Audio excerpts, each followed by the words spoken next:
Welcome to another episode of the Big Brothers of Destruction podcast. It's your host who likes to post, the Mazaku. And it's your boy, Swag Switcher in the building. What was that for you, all right? Now my chain doing weird shit. Give me a moment. My chain. So yeah, we starting things off, guys. Want to say thank you guys for always tuning into the podcast as usual as Swag fixes his chain. Unless you want me to just redo this. Oh, okay. I just want to make sure we redoing the intro. But again, thank you guys as always tuning into the podcast, the clips and everything. As always, we're just here every week talking about what we notice in wrestling.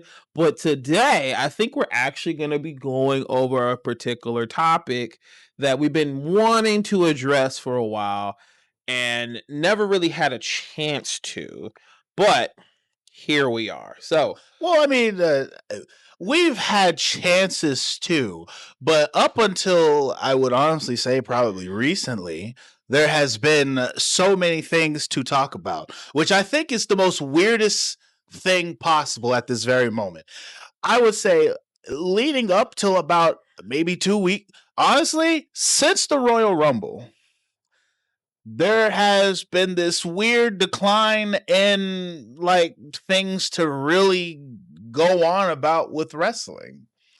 Because, I mean, what was it? The week after Royal Rumble, we had that conversation about how like wrestling has just kind of sort of like, it's become like real boring for some reason. And even this week was really fucking boring.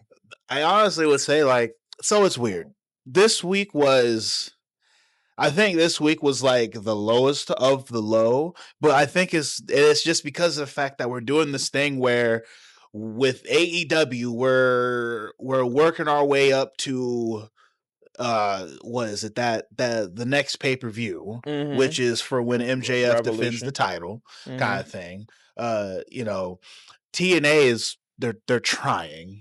Like, I will say, I wish I actually would have watched all of TNA this week. Because you didn't see the casket match? No, I did not. My week has been so topsy-turvy and weird where I literally just ended up missing it. Shout out Solly for taking a fucking bump on a door into a casket. That was wild. And so I literally did watch some of TNA. I just did not make it to the casket match. But like TNA, they are... After they're kind of I'd call it a dud of a pay-per-view, but like after that, we don't have to call it. It was. So it's like after like that kind of dud of a pay-per-view, I feel as if like they need to get that pay-per-view just out of the way so that they can actually progress.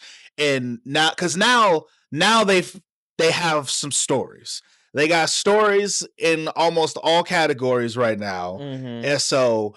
I feel like now TNA is finally made it to that point where they've given us something to watch, kind of thing. I'm curious on like, okay, so what is the purpose? Like, just going back to the TNA situation, what is the purpose of a coffin match? If because in WWE when they did it, like that person would be gone for a while. Like it wouldn't be like you came back the next week, But I think Mark Henry and Undertaker had one. Did Mark Henry lose? And he was like gone for a while, right? Yeah. So then, like with Ali, like how does that work? And is he gonna come back next week and be like, "Yeah, I lost a coffin match"?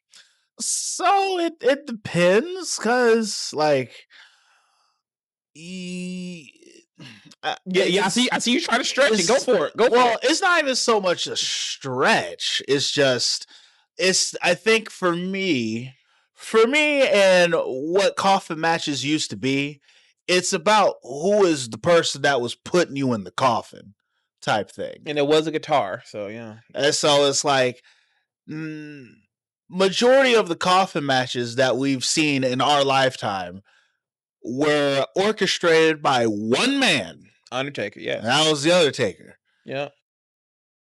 And when you're dealing with a man like the Undertaker, and he's putting you in a coffin, that makes sense. There is a heavy psychological toll that it takes on a person to be put in a coffin, especially by the mortician himself, the Undertaker. Ho, ho, ho. And so when you look at when they had the coffin match with Darby Allin in them, it's like there's no real psychological thing going on there, at least so heavily type deal. You know what I'm saying? Yeah. Like it's interesting that Elias is taking on this mantle of being able to even use a Coffin for such a type thing. I didn't see Elias as a Coffin kind of guy. And so it's you know what? That has nothing to do with that. No. Yeah, no, I mean, like, no, that has nothing to do with that. Let me put it this way. Like, to a small degree, I can get the aesthetic, and because they did the whole Qatar aspect of it as well, you know, I'm like, all right, okay. You know, Elias is he's working. All right, that's fair. With Darby Allin, like, sure, I get him with the whole coffin thing. He does the coffin drop. You know, he's this little emo boy, blah blah blah. But I mean, like, at the same time, it's like, and I mean, when Darby had his coffin match, he was gone for a little bit afterwards. So he wasn't gone. Bro, what do you mean? He was back the next. Oh, you're right. Okay. Yes, he was back the next day with a goddamn flamethrower. Yeah. He was big back. Yeah. So, yeah, don't. Okay. Don't even. No. It was just like, what does big back have to do with, like? As in, there's coming back and showing your face, and then there's coming back and shooting a fucking flamethrower. You're right. It was just, that's me trying not to. Okay, No, he came back in a big way. No. It has nothing to do with pausing or anything. No. I'm just saying, I was just trying to cut verbiage, you know, instead of putting like he was what back in it, using acronyms and all this other stuff. See, he wasn't ultra back. I mean, like, honestly, a flamethrower, bro. Like, who fuck comes back with a flamethrower? Darby Allin. Actually. Okay, that's what I'm saying. Because that was part 2. He's done that twice. It's the only nigga. Darby Allin and flamethrowers are just so he's Kane and Undertaker's like little nephew. Absolutely, casket and fire. Absolutely not. He's a little nephew, bro. At best, Darby Allin is Mick Foley's kid. Is Mick Foley's godson, Terry Funk's like distant, like little cousin. Actually, I would say if he was going to be related to anybody on that match, it would definitely be Terry Funk.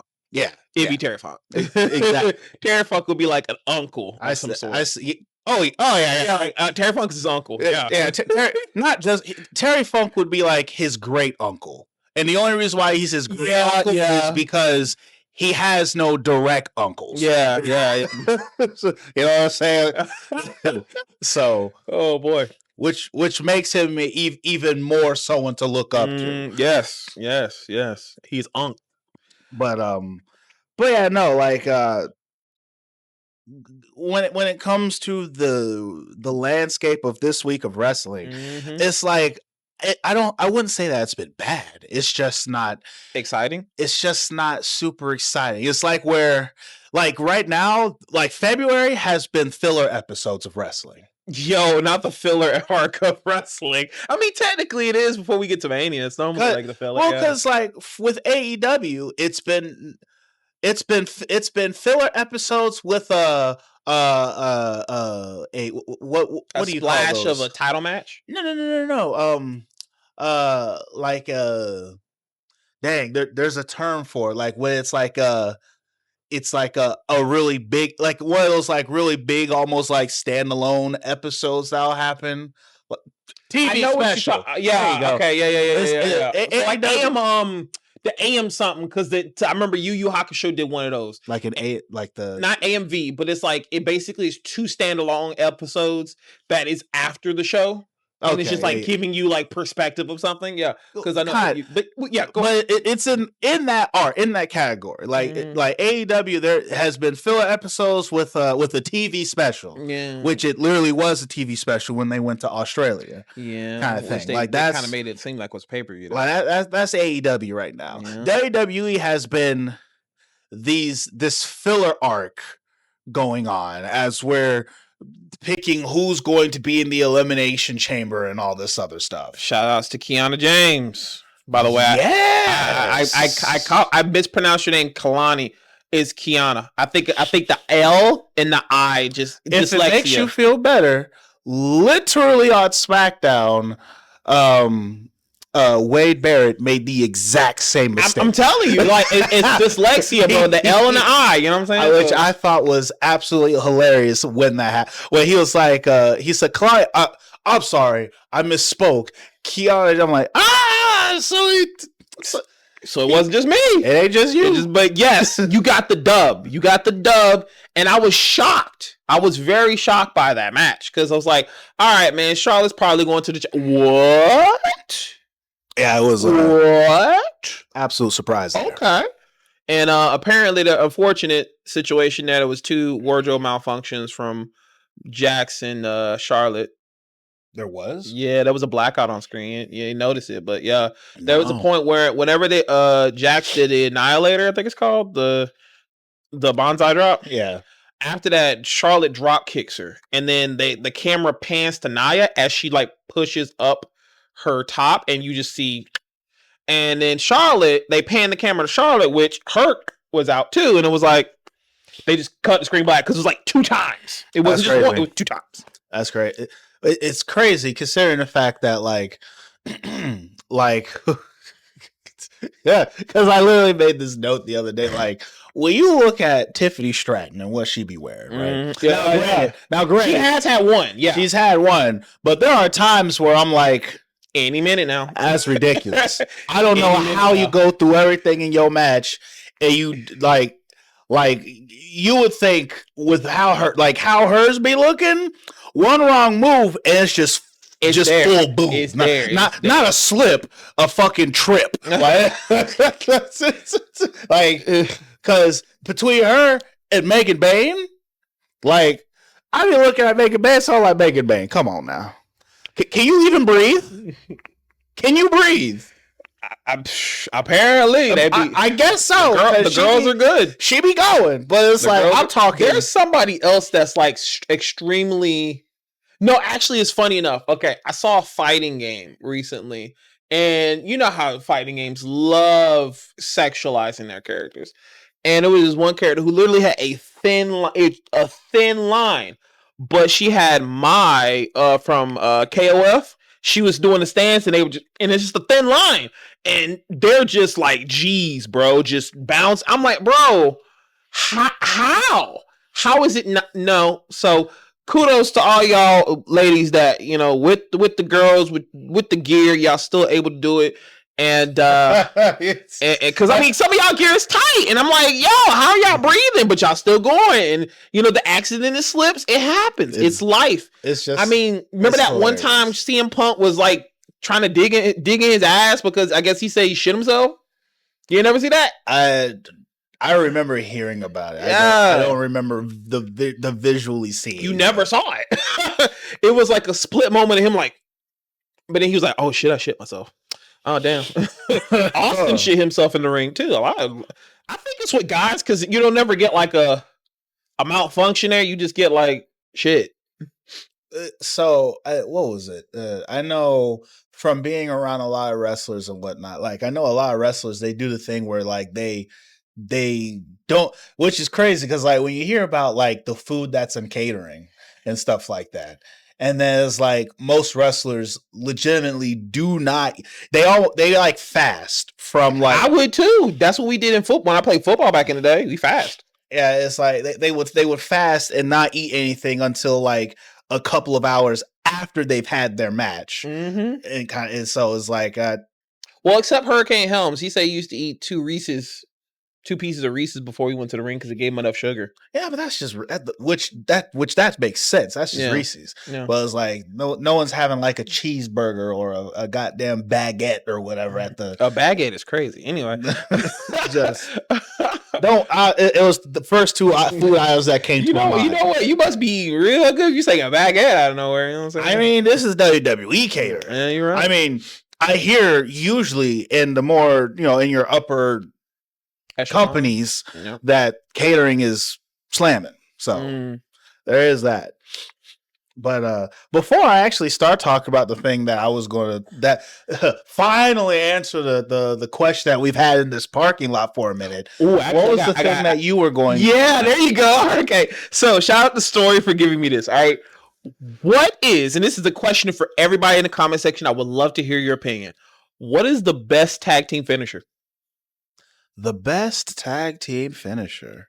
So off rip that comes to my mind is the 3D. My nigga. This literally said the same thing, bro, because it's the best, but continue. But that I'm trying to think if there's anything. I will say the Shatter machine is great. It is. It's basically an elevated code breaker, but yeah. Which, yeah, like 3D Shatter machine. And I'm trying to think if there's anybody else out there who's got like a really like spot on.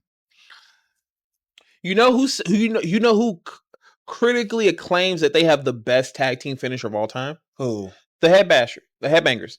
What was theirs? The stage dive. It's a power bomb leg drop. So Mosh puts you up in a power bomb, and as you're going down, Thrasher off the top rope hits you with a leg drop. Oh, like on like some Rough Rider type shit, but off the top rope, or no? So like, okay, so say Thrasher's, you're at the turnbuckle right here. I'm right here. I'm elevated to the side. I'm going for the power bomb, and as I'm going down with the power bomb, you synchronize and time the jump. Okay, and then so you as power bomb, and then you drop the leg. Yep. Because what I was thinking was like you got them up for the power bomb, and then they're behind you, and they jump Rough Rider style. You would think, because that would also be absolutely dope as hell. It would actually. That would actually be a safer version because you can guarantee the lowrider. Yeah, but the other one, like I've seen Mosh and Thrasher have done it, and every time it does look correct. But there are some times where Thrasher has sandbagged him, but those are just random nights. You know, those happen. But he claims that they have the best tag team finisher because nobody else has done it. Nobody else has tried to do it. And I was like, well, maybe because nobody wants to do it. Like, well, I would say, doing a jumping off the top rope leg drop, especially after I've come to understand like how damaging doing a leg drop is. Yes. Looking at what Hulk Hogan, the life that Hulk Hogan ended up having to infuse his fucking spine. Yeah, it's like because Matt Hardy used to do the off the top rope leg drop too, which was one of my more favorite ones, kind of thing. And so it's like thinking about that, it's all like.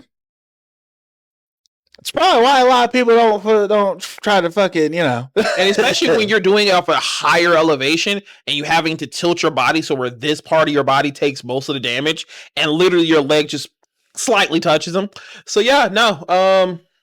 You would have to pick a side because if I'm gonna lay on any part of my body and like tilt it, because I see how Matt does it. The way Matt does it, you can tell he tilts his body to make sure that this part of his body takes most of the damage and this part doesn't do anything. Because you'll notice he'll go like this. Yeah. So that's how I'm like, oh, because that's to protect the person who you're leg dropping. Yeah. Because because Nia does it, and I've also am a Yokozuna fan, so watching Yokozuna do it. He always did that. Which is funny because like when I watch Yokozuna like do the leg drop and everything, it's like one of those things where when I see it, it's like, yeah, no, Yokozuna has to make sure he's safe because with how thick he was, you know, he slips an inch and he's squishing brains. Like his leg drop is one of those like. Actually, Hulk Hogan, yours don't beat that. Like, if he's doing a leg drop, that should be gang. So I would say Hulk Hogan's leg drop only looks good because of the way other people sell it. Yokozuna's leg drop looks good because he's just a big ass nigga. But the fact that he does it and he does it so smooth though. Which is correct, but it's the smoothness and then just the look of the impact. Like his leg drop looked like it would finish you. Hulk Hogan's leg drop looks like whereas Yokozuna is like it hits your chest. Hulk Hogan's look like it actually hits your throat. Yeah, Hulk Hogan's leg drop always had that guillotine looking effect. And there's also just the fact of when you think about how high Hulk Hogan was jumping, like there's photos where you'll see he is up in the air, legs straight out, and he is above the third rope. That's height, brother. That's crazy. That's height. That's crazy. Like if he was looking to kill, you're killing with that move. You like there would be no, oh, you got me, brother. All you would get is There's no coming back from that, bro. Anywho, back to the tag team finishers. Yes, the 3D is the best move in the business. I don't give a fuck. Best tag team move. It's every time it hits clean. Every time. There may have been like one or two mishaps, but that was because the person was prepared. But yo, every time it's clean. Anyway, was there other ones you could think of? The heart attack, the great what was the one from Team Alpha? Not Team Alpha, fucking Chad Gable and Jason Jordan. Great Amplitude or something like that. I don't remember what that one was. It was the elevated German suplex, where Chad would elevate the person and then Jordan would catch him in the air with a German. Oh, no, I forgot about that move. Yeah. I mean, I was not that. So that one's cool. Like right now, I can't. Fall of Man. Which one? I love that. The fucking Ascension. I don't remember how that one went now. Both corners, and then they charge at the person in the middle. Oh, and the like go high and one low. Yeah. And they flip in the. I mean, so which is basically total elimination from ECW, but that was not bad. Like I would, as of right now, it's really 3D in the Shatter Machine. Right now, it's like not even more bang for your buck. Now, which one? Now, what was that? That's the Young Bucks. No. So theirs is what is the rolling version of the Samoan drop where you roll like this? I can't remember this move. The plunge. I think it is. But like, you front flip with it. Yeah, I mean, Mr. Kennedy used to call it the Green Bay plunge. Oh, okay. So you do that, and then one of the Bucks will do a 450, and then the other Buck will come back and do a moonsault, and that's it. Yeah, skip. Damn. There is not much that I like of the Young Bucks. Damn. Like, I mean, I can get behind the BTE trigger kind of thing, but it's one of those things where, and I mean, I guess they're all friends because it's like the V-trigger, it's just two people doing the V trigger at the same time, kind of thing. But yeah, no, like I love like the big impact, you know what I'm saying? And the 3D definitely did that. It's like specifically when the Dudley Boys did it is when the 3D was solid because there was a smoothness to it and there was an impact to it, and then it's also a move that you can do through the chair or through the table. Dude, or you can do it almost through anything. Onto a pile of something. Yeah. You know, it's like flaming tables, 3D, blah, is amazing. You know what I'm saying? And that is like, and with the Shatter Machine, I like the Shatter Machine because it's basically like a 3D. It has the elements of a 3D, and then I think, and then even with, and there's like that more like it just can. Boom! It can happen. Yeah, any moment. And I like the 3D is always set up. Yeah, it's like you gotta set up for a 3D, and there is a small setup for the Shatter Machine, but like you could just hit that shit. Yeah, I know. And the way that they do it, it always looks like ridiculously impactful. And I'm a big person on big impact. I will say when it comes to the 3D, I love how it's literally in slow motion, and you could just see Bubba just. And it's the way Devon just elevates the person. It's like slow motion, and Bubba's like, "All right, I'm here, and we're going." Because like they had a grace to it. Like when the Usos have been doing the 1D type situation, which right I do now. love the name One and Done. I do love that. Yeah, One and Done. It's a great name, but I just feel like they could never like hit it properly. Like I don't know if it's because isn't Jay's the one picking up, or is Jay's the one doing the cutting? Jimmy is usually the post, so he's posting them up. And it's which like is weird. It definitely should be Jimmy doing the cutter, but okay. Because to me, Jimmy has more of a smooth coordination how he does stuff in the ring. Oh, I know it. Yeah, I see it. But I think it's also because I think Jimmy does the post because Jimmy is also the bigger oos. That's valid. And so it's like he's stronger to hold somebody up type deal. But I also feel like I think because the posts sometimes don't be posting good enough for it, which then makes, Jimmy Jay have to sometimes he messes the cutter part up, kind of Mhm. thing. And so it's like I think Devon was just really good for how it was a great post because he can get them up there really high. Because Devon was definitely a guy who lived. Yeah, that's right. Devon was a much strong, stockier dude, and But- all Bubba Ray had to do is just make sure he could jump high enough, which he could, to not make it look bad. Because with the Usos right now, I think there's not enough power in the post, and because there's not enough power in the post, the cutters sometimes just don't look clean enough. Well, I mean, what could be a thing too is the person who's doing the post, the other person, the actual one who's taking it, could jump, and it could help it too, maybe. And I think that might also be the problem. Like the people who are taking the 3D don't know how to take it. That too. And there's like the people who are trying to deliver it can't get the right delivery like they want to, and so it's just like, it just kind of sometimes comes up like, well, all right. It kind of do like a side net breaker sometimes they do it, but regardless, I would say between us we could both say the 3D, because what was the Hardys? The Hardys had the Hardy combination where it was the twist of fate into the Swanton. Yes, but now they have a new one that they do, which is kind of cool. Isn't it the fuck? I know what it's called. It's something something effect. It's not the side effect. Oh shit! What is it called? Do you know? Nah, I don't remember. Off the top of my head. Because it's like what did they do? It's like a cutter into a twist of fate or something like that. Yeah, no, it's like Jeff Hardy's version of a his twist of fate where he does the stunner with it, and which, by the way, I've heard that he's retiring the Swanton. Really? I heard. That's what I heard.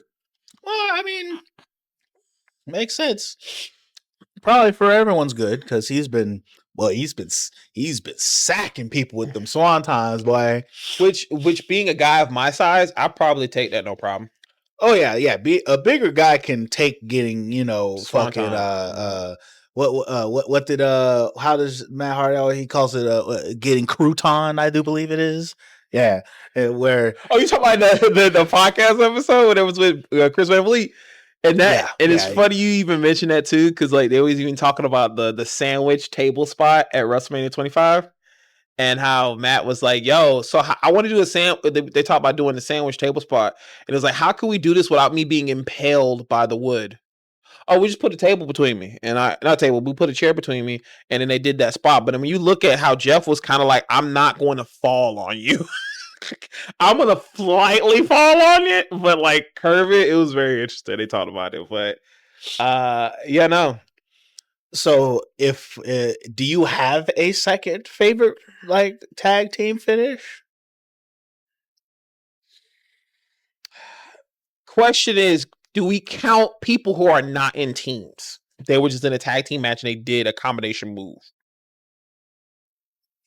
I mean, I guess we could allow it. Because you saying that reminds me of freaking Swerve and goddamn Will Ospreay. That's literally what my brain went to. The house call Hidden Blade. That was like, ooh, that had me tingling a little bit. I remember I was like, Carl was like, so is it the house blade or the hidden call or something? The hidden call actually. And you kind of work. And you say that reminds me because what was it? It was like because I think when Swerve and Hangman did it, there was what was like I thought it was like no, what? Because it was like I think it was either Hangman and Will Ospreay. Because I was like, the buckshot blade? Oh, yeah, the buckshot blade, which would be like, would it be just like a gun that just shot a blade? I mean, metaphorically speaking, yes, but that would fucking suck. Actually, I would take a bullet instead, thank you. Because at least the bullet can go through me. Anyway, but yes, I can't really say, because I would say, if anything, it would be that. It probably would be that move, but I can't think of anybody else who has a a good tag team finisher. I hate the heart attack. I hate it. It's literally just an elevated clothesline. I don't like it. Oh, excuse me. I will The say heart that attack sometimes it's anytime I see the heart attack, like the people who created the move, they always had it down pat. Anytime anyone repeats it, it looks like you're going to kill somebody. Because they always almost completely lands on their neck type thing. It's so bad. But but yeah, it's like as far as like impactful tag team moves, like that's those definitely are kind of like that those are the spots where I'm at. Because like because there are some moves where it's like it's kind of cool or what was the Authors of Pain's finish? It was called, the name was dope because it was called the Collider. And it's like they both picked them up, like they're going to powerbomb them, and they slam them into each other, and then they drop them. Oh, that was the double team, but I thought the other one was where one would clothesline while holding the other one like in a German suplex. So like you would clothesline into a German suplex. I thought that was their finish too. I think they did that, but I don't think that was their finish because they finished people by doing the Collider, picking them up, collide, powerbomb, and so it was like, it was all right. I used to miss their fucking theme song. I used to love that shit. Well, listen, all those pains were they were no joke. Yeah, they were no joke. Problem is they were too strong. Yeah. They were too strong, and they didn't have the right type of people to like fight up against them to make them look good. Well, no, they're a limited tag team really in WWE because it's like after a while, it's like, okay, if they're so strong, they should be beating everybody, right? Correct. And then now you're putting people in front of them, and then people are beating them. But in any situation where a person is beating the Authors of Pain, they can never do it clean. You cannot do it clean. It has to be some kind of like, oh, I used the weapon, or oh, I did this, like which for a while they were kind of doing that. Yeah, they were. But I think they did DIY was the one. I think they did it. Number one, with them, they did it too much, and they did not like. They couldn't figure out how to mix them in like with regular tag team. You know what I'm saying? Because it's like.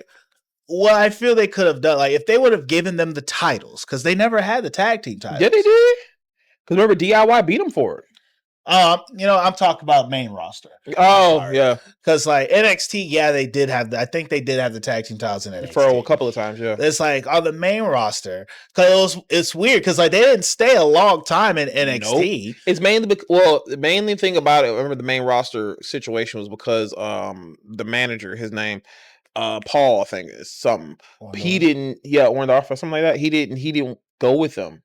He wasn't on the road with them anymore.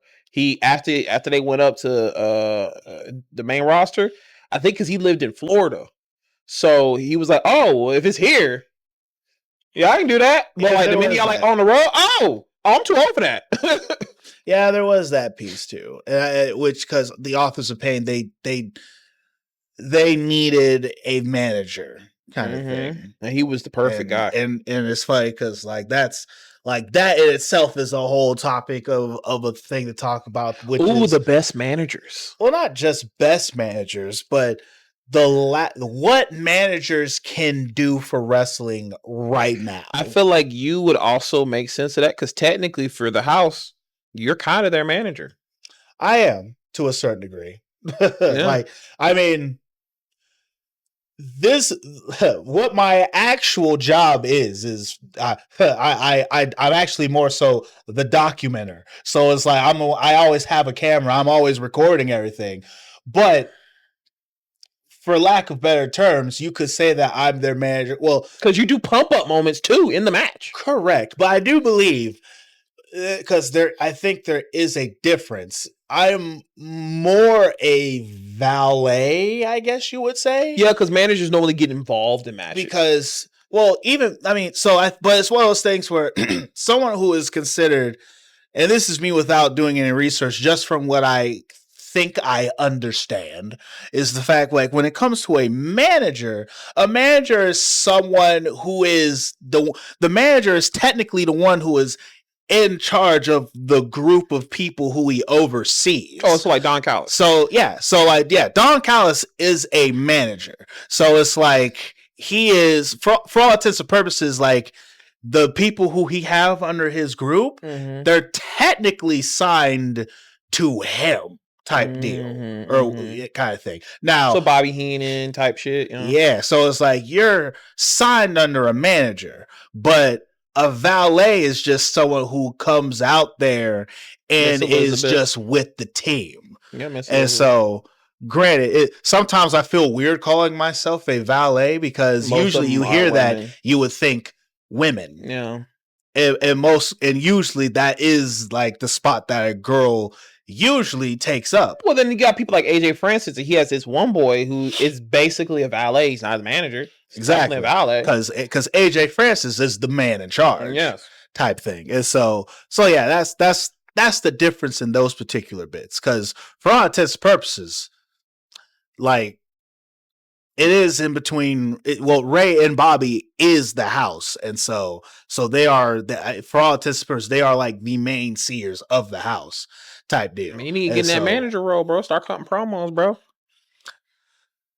Which I could. I just have to. There are steps that I need to still take in order before I can like start doing things of that nature.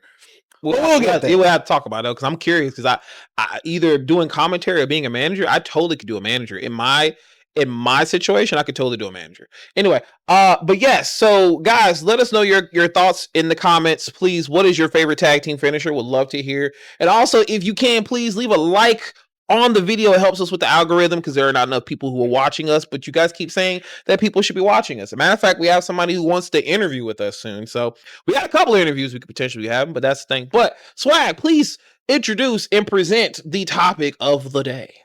So, the topic of the day. The topic of the day. Jesus Christ, not so. Couple of shows, a couple of episodes ago, we had a random tangent where we were talking about pretty much the thing was about monsters and giants kind of thing. And we were kind of sort of trying to figure out if they would be the same or if they're really two separate entities, which I originally was saying that they are indeed two separate entities. But I also was like, that was just me just speaking from what I thought I knew. And turns out I am still right. I knew correctly, but I went and I did some research and I looked it up. And I also, while I was looking that up, I was just like, I kind of like looked into a couple of other things and did some research. I wrote it all down. I got it on my little handy dandy phone book here. And all right, we just got a letter, haven't asked. I wish. I wonder who it's from. I knew you was gonna do it. I was like, any moment now. but yeah, so the main thing that we was answering, which was about monsters and giants, right?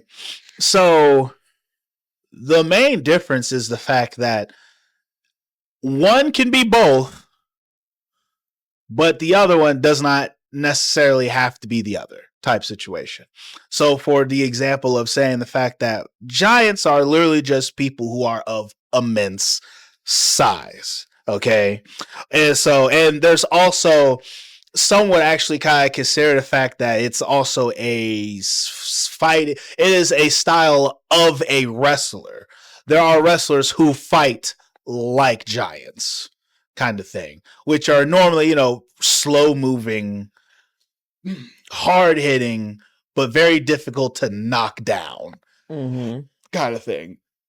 That's kind of sort of the whole giants aspect. As a matter of fact, one of the things that I have here is it specifically says their in-ring style often emphasizes their sheer immovability, but some will have limited move sets and move at a smaller pace kind of thing. So they're often a little clunky, a little slow type deal. And it's funny because when you think about that particular term,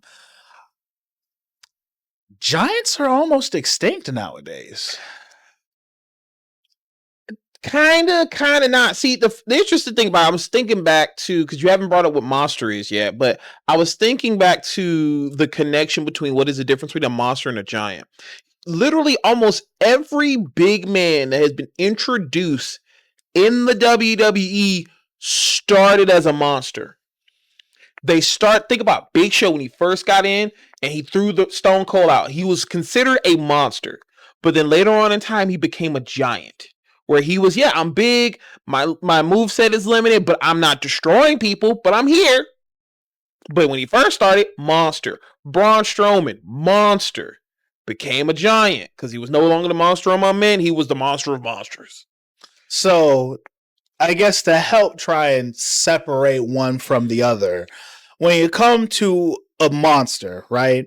The specific thing I have written down here says a monster, on the other hand, describes a wrestler's character. And I do believe that is also that's a key piece to add to it, because a giant usually is not necessarily a character. Mm-hmm. It is it's more so it's literally like a type of individual to a certain degree.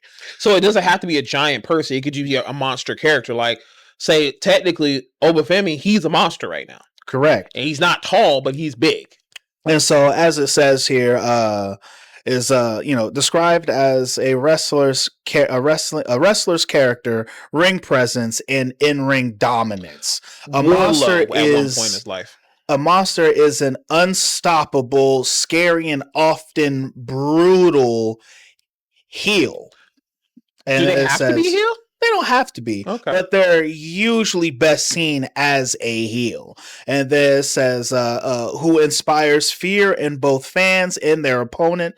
A monster doesn't necessarily have to be a literal giant, as it says, and then it puts in parentheses, wrestlers like Brock Lesnar, Big Show, Van Vader fits that description. Van Vader was totally a monster. And then they say, but they are portrayed as extremely powerful and nearly unbeatable, often destroying their opponents. Yeah, no, Van Vader in Japan, a god. Okay, like they brought him over there because we want somebody who looks unbeatable. And Van Vader was unbeatable for a very long time. And so, with what you could say, going back to when he was talking about Big Show. Big Show, when he was first brought in, you could say that Big Show was brought in as a monster.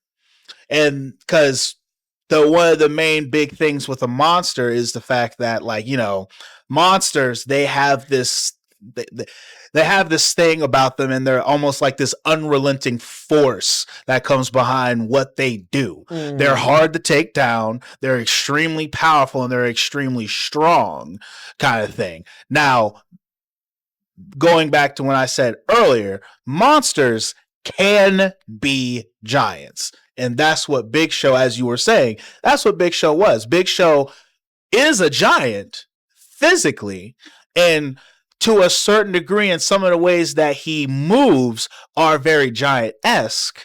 But when he first showed up, he was indeed monster kind of thing. Kane is a perfect example of monster too. Now, Kane is indeed like he is like the definition. He is the poster child. He's the definition. Yeah, he is the poster child for monster, because everything that we said in here, he embodies that. However, even though he embodies that, he is as tall as a giant. But yes, you would not call him a giant. No, you wouldn't. You would only call him a monster in every situation, with the mask or without the mask, back with the mask, with Team Hell No, he was a giant. No. So Kane has always been a monster, and this is where we get into that other thing that you just brought up. It's like, what if they have to be heel or face? Kane has always been a monster. He's just more tame than other times. Because you're right. Because, like, when you look at Undertaker is a monster. Undertaker. Okay, I get it now. Okay, I think I get it now. It's people, like you said before, who create so much terror. So, like, Bray Wyatt was a monster. Bray Wyatt, The Fiend was definitely a monster. And before, Uncle Howdy is technically supposed to be a monster. Yes, Uncle Howdy is to us now. It's a little hard to say because he doesn't have a whole lot of matches, but it's like the Wyatts themselves are portrayed as monsters. They're supposed to seem as monsters. Got it. So but with Braun, not Braun Strowman. Why can I think of his name? Braun, what are you talking about? Not Breaker, the other Braun. Strowman. Yeah, Braun Strowman. No, because that's the one that's gone. I'm talking about the other Braun. Sin Reed? Yeah, there you go. Damn! That was like Bronson Reed. All right, so Bronson Reed to me is a monster, though. So Bronson Reed's a weird one. Like, because I would say he creates terror from the tsunami. Sure, but that's just one move. Bronson Reed is more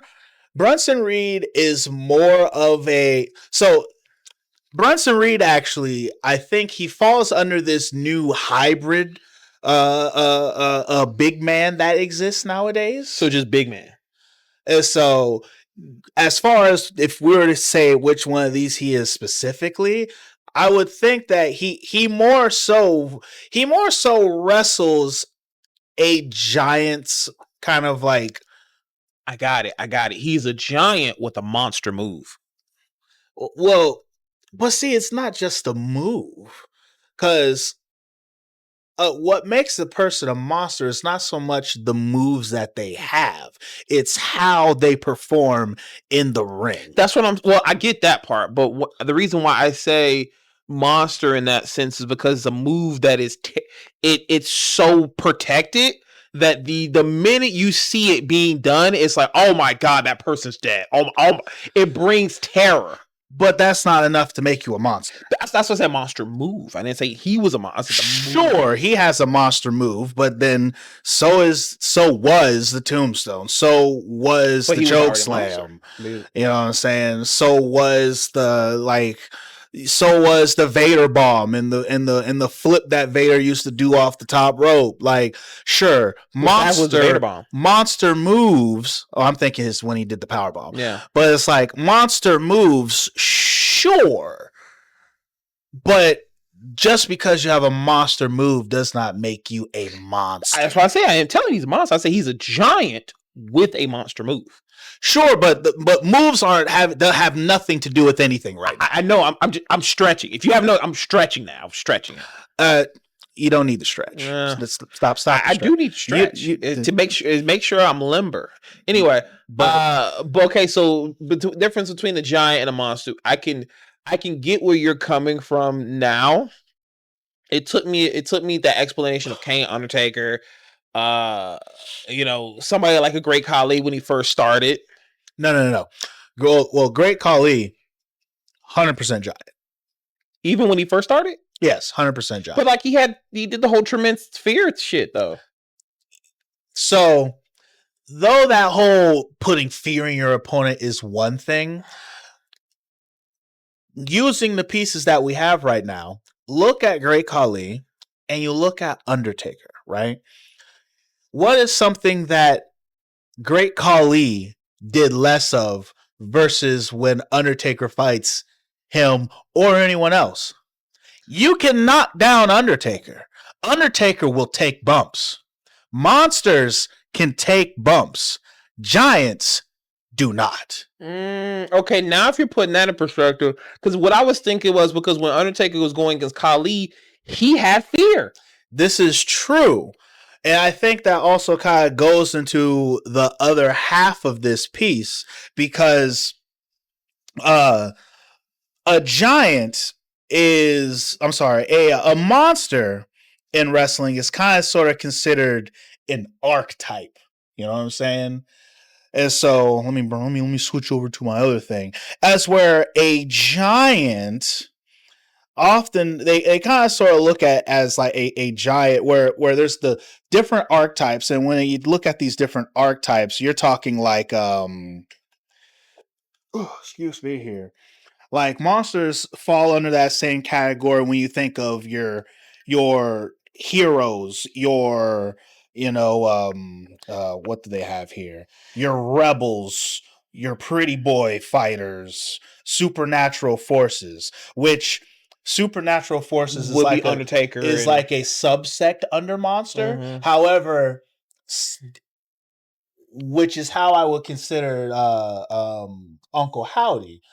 Uncle Howdy has not really demonstrated a lot of monster tendencies, but he does fall under the supernatural forces bit. This is now making me think of SmackDown versus Raw. I think it was 2011. It's very where much everybody had the showman and the brawler. Okay, which all those are archetypes. What you're saying, yeah. So just looking at the things I have here, right? So like, and then they give examples, right? So there's. You got your heroes, all right, in which are good guys, heroes faces, all around good guys, and they gave the example of like Hulk Hogan and John Cena, all right, and even more currently, you would say Cody Rhodes. Cody Rhodes is a hero. Then they gave like I have villains, heels, pretty much your definitive bad guys, and now in this particular example. We can say, your Triple H, you're just villain heels, or you can say peak Roman Reigns, bloodline Roman Reigns. Yeah. Bloodline Roman Reigns embodies everything that a heel is. Hard to beat, but also will cheat type situation, right? And so we go, and then it's like there was, your so when it came to like monsters, other people that they also defined as monsters, we said Vader, but another person who was a monster, Mark Henry. Hell yeah, with the Hall of Pain, hell yeah.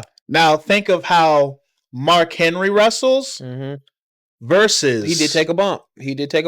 Yeah, versus a Great Khali. Yeah, he did take a bump. Versus a Big Show. Not Paul White. Yeah, Big Show did take some bumps, but Paul White did not. Yeah, you're right. I mean, but Paul White took bumps. Big Show didn't. Correct. You gotta hit Big Show a couple of times before you knock him down. Like you had to get two stunners. Yeah. When and that's like when you're because when you look at Big Show, the only thing that's knocking Big Show down easier than anyone else is a monster. And so when you look at how we was talking about with Braun Strowman is a monster, but he is a giant. I would say Braun Strowman is a giant monster. Okay, first of his kind. Playing. I can't think of anybody else right now who was like a solid giant monster. Yeah. Oh, I mean. There were times where Big Show went the monster route, like whenever he teamed up with Kane and stuff like that. Or he was teaming up with Taker, or when he did the WMD, when he had that moment where he was actually getting his little shine. And, so it's like Big Show's had monster-like moments. When he was with Paul Heyman. And he used to wear the tank top with the black pants. Well, see, there, yeah. Yeah, and he used to, the showstopper actually meant something. There you go. So it's like Big Show has had monster moments, but he mostly was just a giant kind of thing, right? But then it's like you look at people like Vader, Mark Henry, and it's like that's why when I look at Bronson Reed, going back to when we was talking about with Bronson Reed, like to me, I think Bronson Reed is more giant. Now, as far as like he is more giant, but he also falls under that interesting category of big man that exists nowadays, where these athletic giants, you could almost call them. So it's like Willie Mack. Yeah, I immediately think of Willie Mack. People who have the ability to who can take flight as a big man. Exactly. I feel like any big man, Keith Lee, any big man who can take flight is big man. Yeah. Yeah, so it's like, and which technically that was Paul White too, because he used to do a moonsault. Yes, Paul White was an interesting. No, excuse me. That was the Giant. I apologize. That was Paul White. That was the Giant. When he was in WCW. Yeah, he only did it in WCW. He actually even did kip ups in WCW. So did he? Though? Yeah, he used to kip ups. You know what I've seen? Now that you said that, I do remember seeing that before. Yeah, he did used to kip ups, which makes me wonder, man. Like a young Giant in a WWE would have been crazy. Oh, that would have been crazy. But any of these other archetypes you wanted to address that? Because I feel like that helped me understand a lot about monsters and giants and the differences. So, like, as far as like other little archetypes that they had on here, because like they name an archetype, and when it comes to archetypes, there's a lot. Oh, like we talk about like a huge amount. I mean, like when I was looking it up, but the problem is the fact that like what they'll do, because there's no real true blue definition. Like there's nothing that specifically says this is this and that is that. Yeah. Kind of thing. Because like I would see, because like I also did this for like, I would say you could say like wrestling styles kind of thing, right? Which I'll get into those in a second. But what happens with both of them is the fact that like sometimes they'll give you a archetype, but then they'll give you another archetype that when you kind of look at them, you could almost just say like the archetype name and the one that they gave is technically this one, just another lane of it type deal. And so it's like, for instance, like with how we're talking about like, so like a brawler and a bruiser, kind of, sort of, yeah. And so, because just to go down the line that I had here, because they were like they gave the idea of like a pretty boy, which that's a Dolph and a Sean, which is, I think, to me is more almost like a showman type situation. Dash and Cody Rhodes. And so, but the example that, funny enough, the example that they specifically gave was a Rick Martel kind of thing. Not even a Rick Rude. So I think Rick Rude technically, but and that's where it comes to that weird villain. But then there's like that whole thing where I feel like I think Pretty Boy is just a subsect of a showman. So a showman villain? Well, not even including the villain piece, because I would say, because Rick Martel, he was more of a showman type guy as far as like, the cocky, because like the way they describe it is like who relies on their looks, often portrays as arrogant, narcissistic personality kind of thing. That's Rick Rude. So but it's like with that breakdown, yes, that is what Rick Rude was, but there's like when you specifically are looking at someone who's like a pretty boy, like then you're looking at like an early Shawn Michaels type thing. Yeah, absolutely. Where they're like, and then oh man, who's another? I don't know who was another one that comes to my mind as like, no. So I don't know. Okay, so when you say pretty boy, they're always flaunting their looks, like I'm so fucking good looking. Like, correct. Of course your shorty wants to be with me. Okay. Yes, so like and that's there it is. Tyler Breeze is the one. Yeah. I mean, Fandango didn't really do it, but he did it. Fandango does. I would say it was more so his charisma was, I would steal your girl. Well, yes, but that would still kind of fall under that idea of him being pretty boy showman archetype kind of thing. Yeah. But it's like, but that's the thing I would say is the fact like I'll find something and it'll give a name, but then it's like they'll give another name to something that's like similar, but only just slightly different. But it's only because like they like more so like a more specific definition kind of thing. Got it. And so what are the other little things that they had here? So they was like they gave like your rebel type people, kind of anti-hero, which is your Stone Cold Steve Austin. Then your supernatural forces, Taker, which is an Undertaker, and they actually even in this one they put Bray Wyatt, and then they were like, your foreign forces, which are like your people who specifically are like they rep their country very hard. So Iron Sheik, and, Rusev, Rusev, Nikolov, those kind of people. Yeah. Or you could even say, which is the reason why the Un-Americans. The Un-Americans. You could also say, I was about to say, like going back to like Great Khali, he also was that as well. Actually, better was Muhammad Hassan. Oh yeah, boy! God, that theme song immediately hit my brain, boy.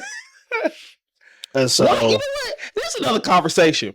Why does anybody from like Great Khali, Muhammad Hassan, they always had banger theme songs, bro?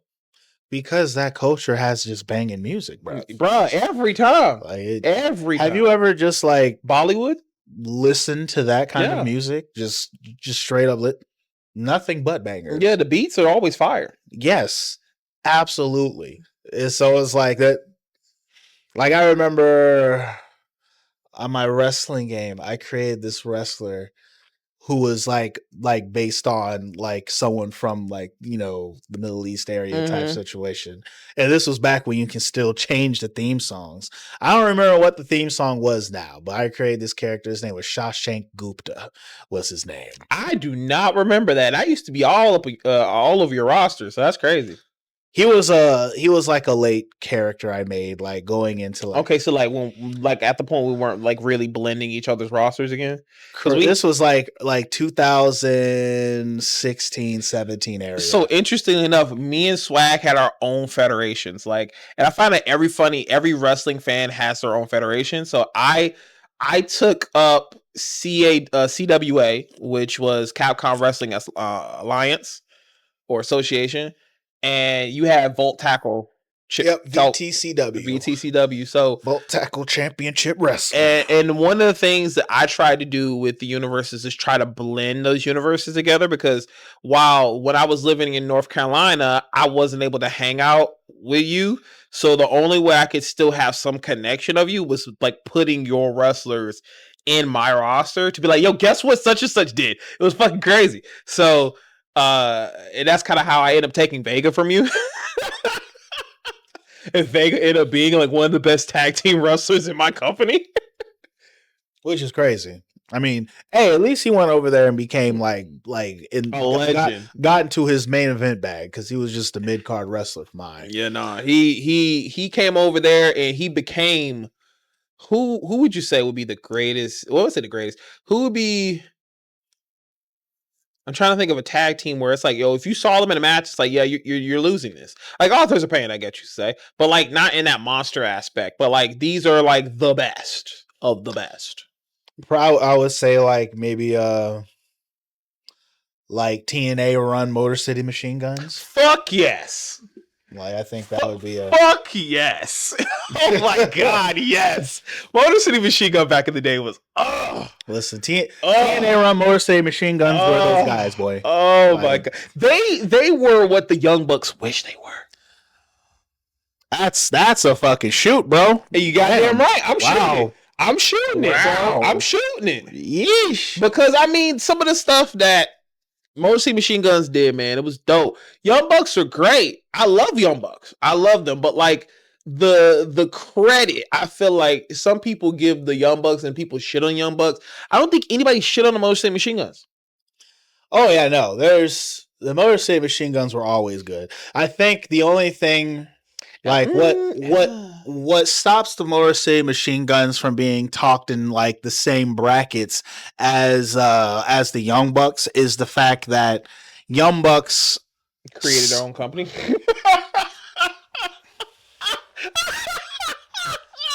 like that's not what I was going to say.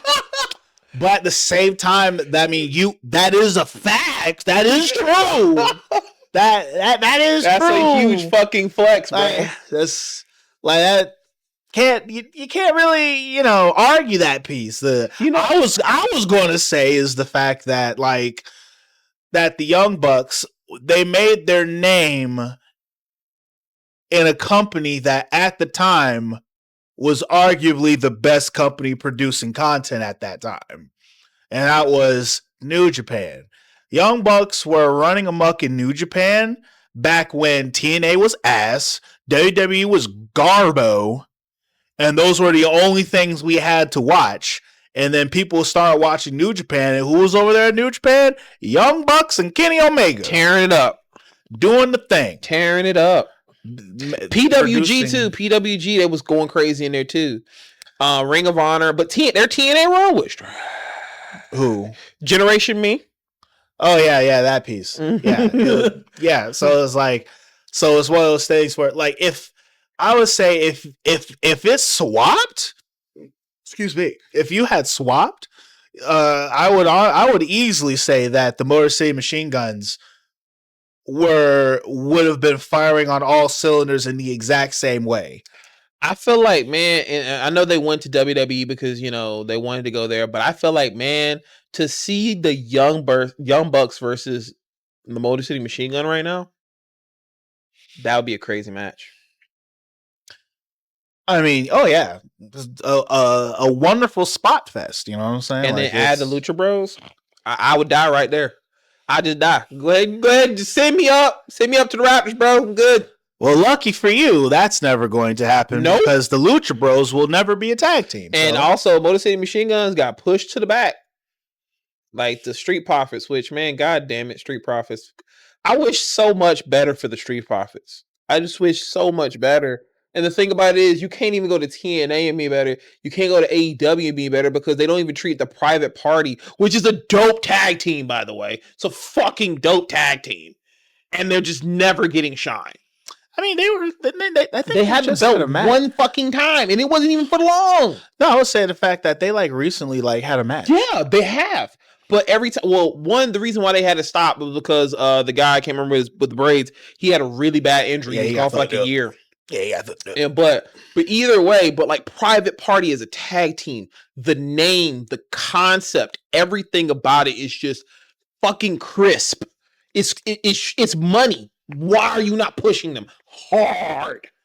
I don't know. That's just me. Private Party, y'all dope as fuck. Especially because, again, you see the Street Pop. It's being Black History Month. I'm taking the Black History Month real quick. You don't see a lot of black tag teams anymore. So you got Harlem Heat, and you got Street Profits, and you got fucking Private Party. I'm trying to think of another all black tag team. What, all black? Yeah. I mean, the Hit Row. Wait. Hit Row was all black. Oh, I'm thinking. I thought you were meant active. Oh, well, I'm just saying in general. In general. I mean, sure, Hit Row was a black tag team, but they are they're no longer fully disbanded. Yeah. But I'm just saying black tag teams in general. Well, the Hurt Syndicate, the Hurt Business. Well, that's the faction. Black factions. That's the thing. But solely as a tag team. The only problem with that is just the fact that across the board, the tag team division is garbage, dead. It's very dead. And AEW, it's dead. And TNA, it's dead. And WWE, it's more than dead. It's dead and decomposing. It's bad out there.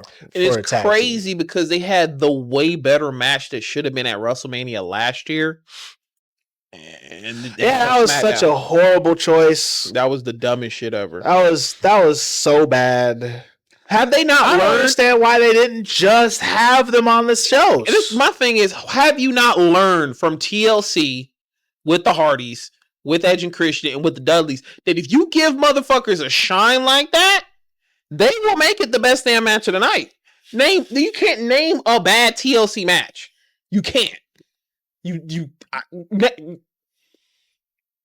don't think there's ever been a horrible TLC match. Never. Even with some TLC matches that have had questionable choices of people in them. Yes, but still good. They still like they still hit. Now, sure, you could say which was the best, which was the not as good TLC match when you stack them all in line against each other. Yeah, I mean, but like that's when you look at a TLC match, 90% of the time it's going to be, you know, the nicest match, the more decent match on the card. Yeah. Now I will say, you know, last year's Money in the Bank match, you know, definitely tried that thought process, but of course that was more. But what helped that was the fact that the whole pay-per-view was ass. So as opposed to just the TLC matches themselves, and even then, though this was probably that one was probably the two weakest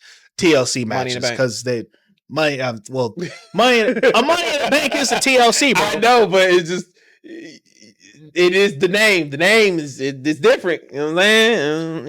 Oh, you're trying to say that because it's a Money in the Bank saves it from being a bad TLC match? Chairs are not always involved. Sure. Okay. I get. Sure. Okay. Even though chairs are always fucking involved, like there's never out. You would have to pull it up and show it to me a Money in the Bank match that did not have tables, ladders, and chairs in them. I'm gonna have Story do some research for me. Find what TLC what Money in the Bank match didn't have chairs in it. I'm gonna have Story do some research for me. He'll do that happily. But any final notes that you would say you have on the differences in the monsters and the archetypes? The monsters, the giants, and the archetypes of wrestling. Well, I mean, no, I don't really have anything to say outside of just saying what their differences was and whatnot. I know one of the interesting issues in wrestling right now is the fact that, like, and I think it has just a lot to do with the fact of what we used to look at monsters and giants as. It's like, those two particular things have greatly changed and transcended themselves because monsters are not your stereotypical monsters anymore. Because usually in our eyes, you're thinking a monster is easily 6'4" plus. And that's what's make them the devastating force of nature. And I think when Jacob Fatu showed up and he beat the monster among men, I believe that was like the catalyst that helped change that idea and the perception of what you can see as a monster and what could be considered a monster. Yeah, because Jacob is totally a fucking monster. Jacob is full monster. You know what I mean? But it's like he doesn't have that height. He's not as big as your more stereotypical monsters would be. No, that nigga be taking flight though. But he has that monster mentality. I will say this was very educational for me. As a wrestling fan of many years, some things you just see and just say, okay, cut, dry, black and white. You know what it is. It's hey, faces the lighter shade, heel the darker shade, anti-hero tweener gray. So like to know the archetypes and things of that nature, I feel like that was very good to put insights on. But I would love to hear you guys' opinion. Did you learn something today? And also, what are your thoughts about the differences between a monster and a heel? A monster and a giant. And the other question was, what do you think is the greatest tag team finisher of all time? Please let us know in the comments. Again, as always, please choke slam the like button, please, because it helps us with the algorithm. It gets more people to view us. And as well, tombstone the subscribe button. We see all 51 of you guys with us currently, so we appreciate y'all. And until next time, the ring is always sacred. The questions are always real. But the destruction is always guaranteed. And it's your host who likes to post the Mazaku. And it's your boy Swags, which in the building. Until next time, see y'all soon.